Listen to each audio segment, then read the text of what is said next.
మనము అప్పుడప్పుడు ఫేస్బుక్లలో వాట్సాప్లలో రైతులకు సంబంధించినవి చూస్తుంటాం. వస్తువును తయారు చేసే కంపెనీడే దాని ధరను నిర్ణయం చేసినట్టు పంట వండించే రైతే దాని ధరను నిర్ణయం చేసే రోజు రావాలి. బాస్మతి బియ్యం వండించే రైతు కంట్రోల్ బియ్యం బువ్వ తినే రోజులు పోవాలి. అసలు రైతు లేనిదే రాజ్యం లేదు. జై కిసాన్.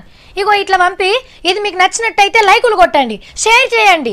దేశాన్ని ఏలే పాలకులకు చేరేదాకా పంపుతూనే ఉండాలి అని ఉద్యమం చేస్తుంటారు. ఇన్నప్పుడు ఈ ముచ్చట్లు నమ్మేందుకు జర్ర అంత టైం పడుతుంది. పనిచేసి రిటైర్మెంట్ అయిన గవర్నమెంట్ ఆఫీసర్లకు ఇస్తున్నట్టే శాత కాకుంటైన రైతులకు కూడా పింఛన్ ఇయ్యాలి అనే ఒక ఆలోచన బయటకు వచ్చింది. ఏరే దేశాలలో ఇస్తున్నట్టే మన రైతులకు కూడా పింఛన్ ఇస్తే బాగుంటుందని సెంటర్ సర్కార్కి సలహా ఇచ్చిండ్రు జాతీయ గ్రామీణ అభివృద్ధి సంఘం సార్లు. ఇక ఈ నిర్ణయం ఢిల్లీ సర్కార్ చేతులుంది. ఇస్తే ఎంత పింఛన్ ఇస్తారు, ఎప్పటి సంధిస్తారు, అందరికి ఇస్తారా లేదా అనేటి వెనక సిరి తెలుస్తాయి. ఇయ్యాల్సిందే మరి. రెక్కల బలం ఉన్నన్ని రోజులు ఎంత చేసినా ఆఖరికి ఏం మిగులుతుంది? ముసలోళ్ళు అయినాక నొప్పులు రోగాలతో నవ్వుతుంటారు. ఈ సుంటోళ్ళకి పింఛనిస్తే అదో ఆదేరువు లెక్క ఉంటుంది. కంపెనీలు పెడుతున్నామంటేనో ఆఫీసులు తెరుస్తున్నామంటేనో ఎవలెవలకో కోట్ల రూపాయలు గుమ్మరిస్తారు. దేశానికి అన్నం పెట్టే రైతులకు గా పింఛనిచ్చినా చాలు సార్లు.